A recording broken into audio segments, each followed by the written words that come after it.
You have to sell your programme. आपको लोगों को जाके अपना मंशूर बेचना है ताकि आपको वो वोट डालने हैं आपके कैंडिडेट्स को। तो फिर तो आपको ये टीवी इंटरव्यूज़ की बजाय लोगों के पास जाके उन्हें बताना चाहिए कि हम ये दो करेंगे। दो दो बेसिस होते हैं।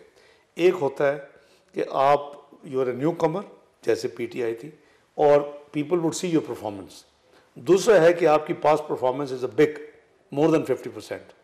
आपको तो हमारी 98-99 की क्या पाकिस्तान को लाइनें लगी, क्या किसी चीज़ की कमी आई?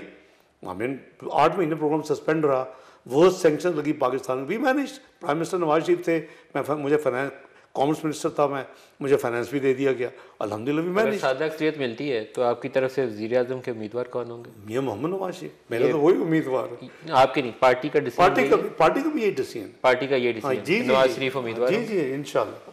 आमतौर पर एक सवाल थोड़ा मुश्किल है, पता नहीं आप एड्रेस करना चाहेंगे कि नहीं, जब किसी को वज़ीर आज़म के लिए नॉमिनेट किया जाता है पार्टी की तरफ से, तो हमारे भाई लोग जितना ज़्यादा मर्जी कहें कि हमारा सियासत से ताल्लुक़ नहीं है, उनसे एक कॉन्सेंट ली जाती है कि आपको, शायद खकान को भी लगाना था, तो मुझे मालूम है कि वो, I think if I am not wrong, Irfan Siddiqui साहब 3-4 नाम लेकर गए थे उस वक्त बाजवा साहब के पास कि आपको इन नामों पे इतराज़ तो नहीं है। शायद खकान उस 3-4 नामों में से एक नाम था, उन्होंने कहा हमें कोई इतराज़ नहीं है, तो वो बन गए थे। कि अभी भी इस्टेब्लिशमेंट से पहले कॉन्सेंट दी जाएगी? दो चीज़ें मैंने वो बीच में हम थोड़ा शिफ्ट कर गए। मैं 98-99 कहा था, मैं 20-13-17 भी रिकॉर्ड पे रखना चाहूँगा कि हमारी वो परफॉर्मेंस जो थी, वो हमारी मुश्किल तरीन हालात में सर्वाइवल की एक कहानी है।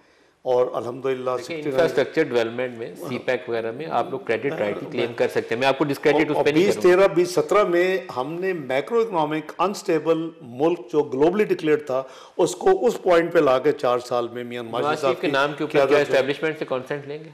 नहीं, कॉन्सेंट की क्या ज़रूरत है? सबको पता है कि मियां नवाज शरीफ जो है वो हमारे उम्मीदवार हैं। I think there is a clarity कि वो क्योंकि मैं तो बहुत बड़ा क्लियर हूँ कि मियां नवाज शरीफ साहब की लीडरशिप में जो 98-99 में, या फिर हमने 2013 से 2016 में और 2017 तक अचीव किया, I think he has a vision, he has a leadership और उनकी फुल सपोर्ट। मैं तो वो एज फाइनेंस मिनिस्टर वो शायद डिलीवर ना कर सकता अगर मुझे पूरी सपोर्ट ना होती। तो मुझे पूरी जो सपोर्ट थी। नवाज शरीफ दोबारा मुंतखब होते हैं एज प्राइम मिनिस्टर, तो आई थिंक उनकी first choice as finance minister दोबारा इसाकदार होंगे। उन्होंने अभी भी रिसेंटली इस्टेब्लिश किया था, मिफ्ता को उन्होंने हटा के दोबारा आपको लगाया फाइनेंस मिनिस्टर। ये मेरा ख्याल है शायद मुनासिब डिस्कशन ना हो। वो इट इज़ हिज प्रोगेटिव, जिसको फैसला करे। अल्हम्दुलिल्लाह मैं खुश हूँ और खुश रहूँगा। उसकी वजह यह है कि किसी की मोनोपोली नहीं है, और मैं तो ऑलरेडी रिकॉर्ड तोड़ चुका हूँ। 4 दफ़ा फाइनेंस मिनिस्टर पाकिस्तान, अल्लाह ताला ने मुझे नवाजा। और मियां Nawaz Sharif economic think tank कभी भी आप हैं।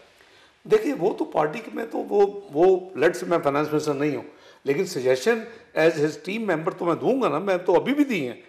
यदि मैनिफेस्टो के लिए, अगर इकोनॉमी के हवाले से जब मैनिफेस्टो भी रोल आउट होगा, तो मैंने अभी भी दी है। वो तो देखें, वो तो हमारी इवन एज ए पाकिस्तानी हमारी एक जिम्मेदारी है कि हम जो बेहतरी है पाकिस्तान की मईशत के लिए। और जैसे आपने कहा कि इस वक्त सबसे बड़ा चैलेंज मईशत है, क्या आप उनकी फर्स्ट चॉइस होंगे एज फाइनेंस मिनिस्टर?